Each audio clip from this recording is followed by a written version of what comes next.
Wah, ipaluto mo nga papa mo yung gulay doon. Anong mga gulay? Mga talbos, lagbati, kamote, kamatis. May mga pangrekado na rin doon, sibuyas bawang. Saan nakalagay? Ba yun? Nandun sa lamesa. Ito ba yung mga gulay? Pinapaluto ni mama? Ano ang gulay ito? Papa, lutuin mo ito mga gulay. Ano sabi? Mama, Ito lang? wait lang.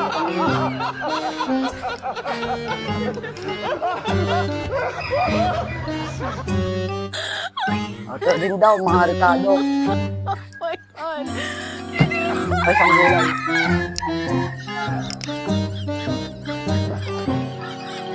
Ah, Ang dami naman pala kong lutuin.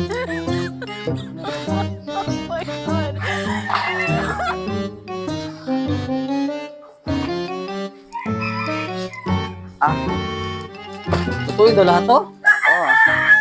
Paano kayo lutuin to? Ito lahat ng lutuin mo, ha? Oo. Paano ko ito lulutuin to? Hindi ko alam ba ang lutuin to yun nandito pa sa paso?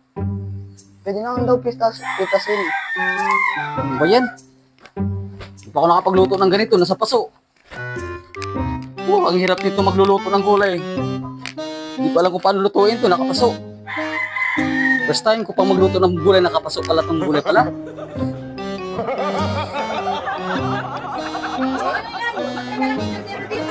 Saan yung magluto ko ng gulay? Hindi namin na yung mga gulay pinapaluto ko. Eh sabi kasi nino, may alokpate, may talbos sa kamote, may kamatis, tapos ito din daw luya at saka sibuyas. Kailangan lang nakasalat yan. Dito sa lagyan. Akala ko kasi ito lulutuin, kahit malaki ito diro, eh tinan mo, kasi kasya, oo. Kaya Oo. nga.